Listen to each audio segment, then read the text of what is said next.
오늘 말씀은 예수님께서 변화산에서 내려오셔서 이제 귀신 들린 아이를 고쳐주시는 장면이죠. 그래서 이 말씀의 내용을 보면은 산 위에서는 예수님께서 영광스러운 모습으로 변화되셨습니다. 또 제자들이 그 모습을 보면서 굉장히 황홀한 경험을 하죠. 그런데 그런 것은 지속되는 것은 아니죠. 이제 잠시 필요에 의해서 제자들에게 보여준 예수님의 변화된 모습이고요. 그 후에는 내려와서 또 제자들 편에서 보면 여전히 감당하고 또 해야 될 일이 있다라는 것입니다. 산 위가 좋죠. 얼마나 영광스럽습니까? 그러나 그곳에 계속 머무를 수는 없습니다. 우리는 하나님 부르시는 그때까지 산 아래서 또 하나님 맡겨주신 사명을 감당해야 할 자녀들을 길러내고 또 공동체를 세우고 천국의 소망을 가지고 악한 세상들을 제압하며 나가야 할 주님의 제자들입니다. 그래서 산 아래는 항상 말들이 많고요. 또 논쟁도 있고요. 또 여러 가지 극복해야 될 도전들이 많이 있다라는 것입니다. 그것이 산 아래에서의 삶이죠. 특별히 오늘 본문에 보면 그 복잡하고 또 어떤 때는 힘겹고 어떤 때는 부담이며 무거운 짐이 되는 그 산 아래에서의 사역, 산 아래에서의 삶. 어떻게 헤쳐나가야 하는가. 우리 주님은 오늘 본문을 통해서 아주 선명하게 말씀해 주고 계십니다. 믿음과 기도다. 믿음과 기도다. 살펴보면은 우선은 믿음을 주님이 기뻐하십니다. 그런데 그 마음 가운데 하나님 주신 믿음이 있느냐, 믿음을 붙들고 살아가느냐. 오늘 본문에 보면 그 모습을 잘 보여주는 하나가 이제 말입니다. 말. 믿음이 있는가? 말을 보면 알 수 있어요. 오늘 본문에도 보면 예수님께 이렇게 그들의 마음을 말하는 이제 사람들 또 귀신들의 아이의 아버지 나오는데요. 말은 항상 마음의 반영입니다. 내 마음을 내가 어떻게 알 수 있죠? 내가 하는 말을 보면 알 수 있습니다. 주고받는 대화 또 고백 여기에 다 반영이 되어 있습니다. 마음의 상태가 이 말에 반영이 되어 있죠.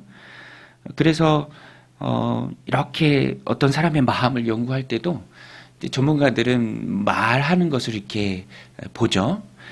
그래서 그 북한의 김정은이 계속 위기를 고조시키고 또 막 전쟁도 불사하겠다 이렇게 말하는데 어떤 때 이 북한 전문 기자가 그거를 분석하는데 참 이해가 가더라고요. 두려움에 개들도 두려워서 으르렁거리는 거잖아요. 이 말을 이렇게 분석해 보면 진짜 그 마음을 알 수 있다. 오늘 본문에도 보면 사람들은 믿음 없는 말을 하지만 예수님의 말씀은 아주 명백합니다. 나를 믿으라, 나를 신뢰하라. 귀신 들린 아이의 아버지가 그 간절함을 가지고 주님 앞에 나옵니다. 22절에 보면 21절부터 보면 예수께서 그 아버지에게 물으시되 언제부터 이렇게 되었느냐 하시니 어릴 때부터니이다. 귀신이 그를 죽이려고 불과 물에 자주 던졌나이다. 그러나 무엇을 하실 수 있거든 우리를 불쌍히 여기사 도와주옵소서. 이 아버지는 자녀가 이런 지경이기 때문에 얼마나 그 마음이 또 안타깝고 낫기를 바라는 간절함이 있겠습니까? 내가 대신 아팠으면 하는 것이 부모의 마음이죠. 자녀의 아픈 모습을 보면서. 그런데 그 인격이 완전히 악한 영에 지배당하고 뭐 물이든 불이든 몸을 막 해하고 던지는 그것을 바라보는 부모의 마음을 무너지는 것이죠. 간절함에 대해서는 의심할 바가 없습니다. 그런데 간절함이 문제 해결의 열쇠는 아닙니다. 간절함을 가지고 주님 앞에 나올 수 있죠. 그래서 우리가 주님을 향해서 갖는 간절함, 또 사모하는 마음, 그것은 너무너무 중요합니다. 그렇지만 진짜 열쇠는, 문제를 해결하는 진짜 열쇠는 믿음이죠. 이 아버지의 말을 보면 알 수 있어요. 아버지의 간절함은 의심할 수 없지만 믿음에 있어서는 주님의 지적을 당했습니다. 무엇을 하실 수 있거든 이라고 고백하죠. 무엇을 하실 수 있거든 우리를 불쌍히 여기사 도와주옵소서. 그때 예수님께서 말씀하시죠. 23절에 예수께서 이르시되 할 수 있거든이 무슨 말이냐, 믿는 자에게는 능히 하지 못할 일이 없느니라 하시니. 그때 아버지가 깨닫고 말합니다. 곧 그 아이의 아버지가 소리질러 이르되 내가 믿나이다 나의 믿음 없는 것을 도와주소서. 내가 믿나이다 나의 믿음 없는 것을 도와주소서. 예수님은 우리가 믿음으로 주님 앞에 나오기를 원하십니다. 문제를 해결하는 진짜 열쇠는 간절함이 아니라 믿음이죠.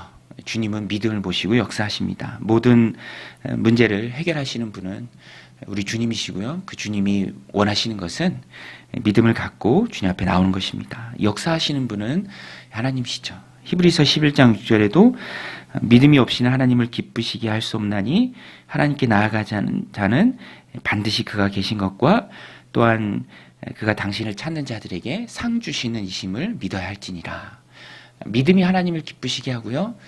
믿음 갖고 하나님을 찾는 자들을 주님이 기뻐하시고 또 상 주십니다. 오늘 우리는 주님 앞에 나아갈 때 믿음을 가지고 나아가야 합니다. 그래서 우리가 극복해야 할 것이 있어요. 이 아버지도 왜 할 수 있거든 해주십시오, 도와주십시오라고 예수님께 말했습니까? 그것은 실패한 경험 때문에 그래요. 제자들한테 데리고 왔지만 제자들이 고치지 못했죠. 오늘 우리도 우리의 믿음을 갉아먹는 것은 경험입니다. 실패한 경험. 해도 안 된다. 해봤는데 안 된다. 어렵다. 그것이 어찌 보면 믿음을 쪼그라들게 하는 가장 큰 장애물이죠. 그러나 우리는 잊지 말아야 합니다.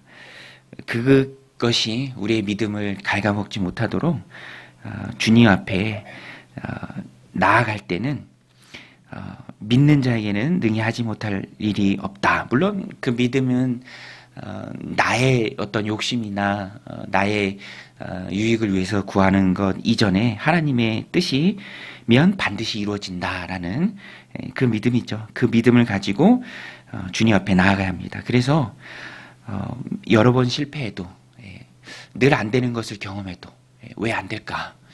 이건 안 되는 건가 보다라는 그런 체념을 우리는 믿음으로 덮어야 합니다.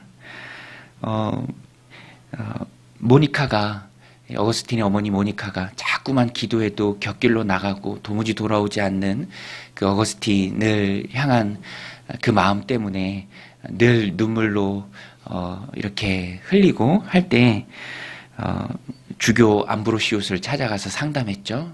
내 아들 아우구스티누스 도무지 돌아오지 않는다라고 했을 때 암브로시우스 주교가 위로해 줍니다. 눈물로 기도하는 어머니를 둔 자녀는 절대로 망하지 않는다. 굉장히 힘이 되고 또 위로가 되는 일이죠. 오늘 우리도 주님 앞에 나아갈 때 우리의 발목을 잡는 체념들이 있습니다. 실패의 경험들이 있죠. 안 된다. 그러나 그것을 끊고 주님 앞에 나가야 합니다. 왜냐하면 주님은 믿음을 원하십니다. 간절함에서 한 걸음 더 나가서 믿음으로 주님 앞에 나아갈 때 주님께서 그 믿음을 보시고 해결해 주실 줄로 믿습니다. 또 뒷부분에 보면은 그렇게 해결받고 집에 들어갔을 때 제자들이 조용히 와서 묻습니다. 28절에 보면 집에 들어가심에 제자들이 조용히 묻자오되 우리는 어찌하여 능히 그 귀신을 쫓아내지 못하였나이까. 예수님 말씀하시죠. 오늘 본문의 귀한 핵심이 되는 말씀인데요. 이르시되 기도 외에 다른 것으로는 이런 종류가 나갈 수 없느니라 하시니라. 기도 말고는 안 되는 것들이 있죠. 인간적인 노력도 있어야 하고 또 열심도 있어야 하고 간절하고 사모하는 마음도 있어야 하지만 우리의 믿음은 또 기도로 연결되어야 합니다. 기도가 주님 능력의 마중물이죠. 기도가 왜 힘이 있는가? 기도는 절대적으로 하나님만 신뢰하겠다는 내 믿음의 표현입니다. 기도하는 그 시간에 하나님께 매달릴 때 하나님이 해결해 주신다라는 적극적인 믿음의 표현이죠. 전적으로 하나님의 능력을 의지하는 것이 기도이기 때문에 문제를 해결하시는 분은 하나님이시고 내가 주님 앞에 기도로 나아갈 때 주님께서 우리의 기도를 들으십니다. 오늘 이 말씀 마음에 새기고 복잡하고 또 부담되고 안 될 것 같은 산 아래의 여러 가지 문제와 상황들 속에서 사역들 속에서 또 가정을 세워나가는 그 일들 통해서 현실 속에서 오늘 이 말씀처럼 믿음과 기도로 승리하는 저 여러분들이 다 되시기를 주님의 이름으로 간절히 축원드립니다. 우리 같이 말씀 붙들고 기도하며 나아가겠습니다.